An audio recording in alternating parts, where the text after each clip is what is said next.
Vous avez publié votre map et vous souhaitez découvrir les options avancées de cette fonctionnalité, vous êtes sur la bonne vidéo. Si vous ne savez pas comment publier une map et quel est l'intérêt de le faire, nous vous invitons à d'abord regarder la vidéo « Envoyer une map dynamique à quelqu'un qui n'a pas MindManager ». Après avoir fait votre publication, vous êtes arrivé sur une fenêtre contextuelle qui comporte plusieurs options. Ces options sont 3 façons de partager votre map. La première, partager le lien, vous permet de récupérer l'adresse URL de votre map pour ensuite la copier et l'envoyer via mail ou par chat à n'importe qui. La deuxième, intégrer.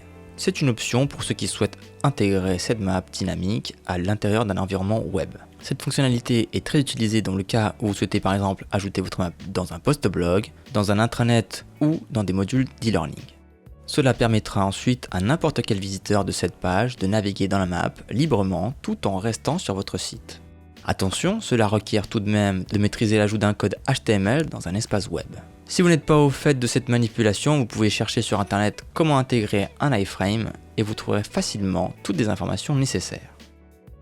En conclusion, la différence entre le partage de liens et le code d'intégration est la manière dont vous souhaitez que les autres personnes accèdent à ce contenu. Avec le lien, ils seront dans une page dédiée à la lecture de la map. Avec le code d'intégration, ils seront dans votre environnement web. Enfin, vous avez une dernière option qui est le partage dans les réseaux sociaux. Si vous cliquez sur l'un d'entre eux, le logiciel vous enverra automatiquement vers celui choisi en y intégrant l'adresse de partage dans un post préédité. À vous de compléter par la suite le post si vous souhaitez l'enrichir avant de le poster.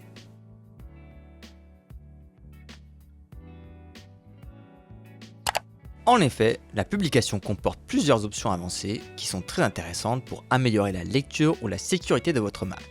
Pour accéder aux options avancées de la publication, vous avez 2 possibilités.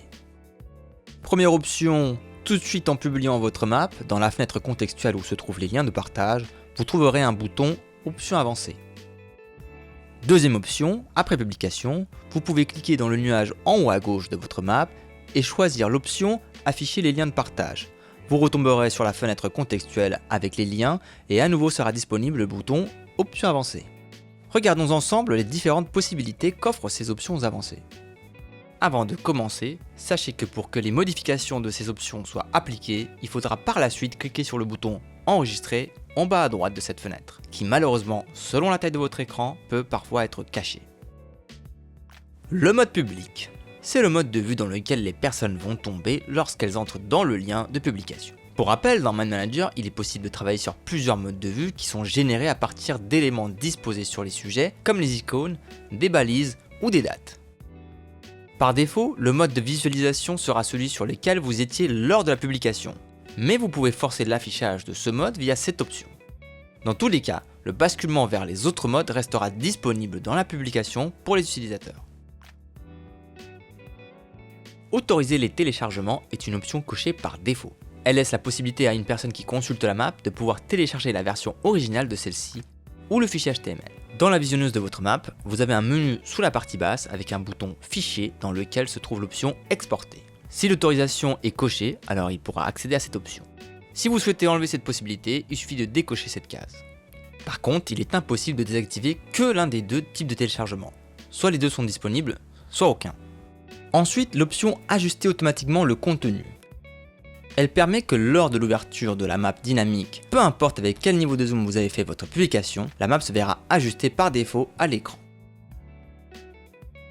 Cliquer sur le sujet Ouvre le lien est une option qui s'applique exclusivement aux sujets n'ayant qu'un seul lien hypertexte vers une page web. Cela ne s'applique donc pas à des sujets avec des multiples liens, et non plus avec des sujets ayant des liens vers d'autres documents ou des fichiers. Si cette option est activée, une personne cliquant sur le sujet en question verra un autre onglet s'ouvrir dans son navigateur, le redirigeant vers la page en question. Mot de passe requis. C'est peut-être une des options les plus intéressantes car elle vous permet de bloquer la lecture de la map via un mot de passe.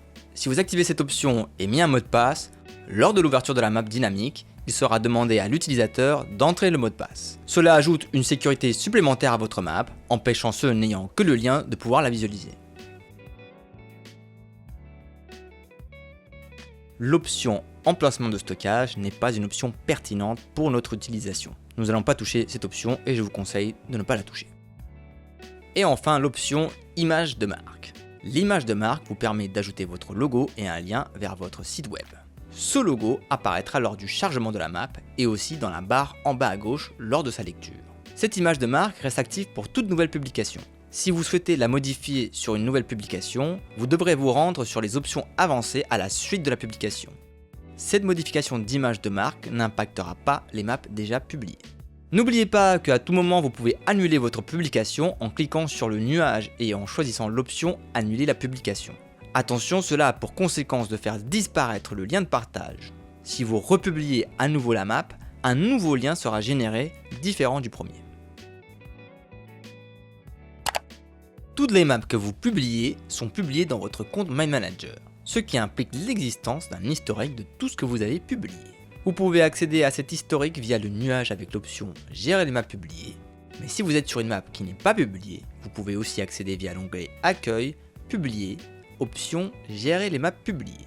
Vous aurez alors accès au listing de toutes vos maps publiées. En haut à droite, vous avez la possibilité de les trier soit par nom, soit par date de modification. Dans chaque ligne du listing, vous possédez plusieurs options. Vous retrouverez le titre de la map et quand est-ce que vous avez effectué la publication. Une icône d'un œil vous indiquant combien de fois cette map a été consultée. Bien sûr, par des questions de RGPD, il est impossible de savoir précisément qui a consulté la map. Cette valeur vous donne une notion de la quantité de visualisation, mais attention, chaque fois que la map est chargée dans un navigateur, elle est considérée comme vue. Donc, un utilisateur peut être comptabilisé plusieurs fois.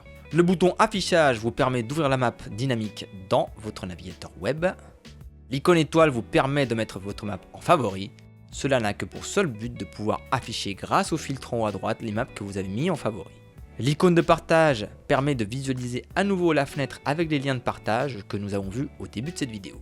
L'icône de la flèche vous permet d'accéder aux options avancées vues précédemment. De télécharger une copie de la map dans son format original, très utile lorsqu'on a perdu la map, mais que l'on l'avait partagée au moins une fois via la publication. Et enfin, annuler la publication. Pour terminer, si vous cochez une ou plusieurs maps, avec la coche située à gauche du titre de la map, vous pourrez via les icônes supérieures les mettre en favoris ou les supprimer toutes d'un coup. La publication d'une map reste à ce jour le moyen le plus simple et le plus ergonomique de partager une map à quelqu'un qui n'a pas MindManager. Bon mapping!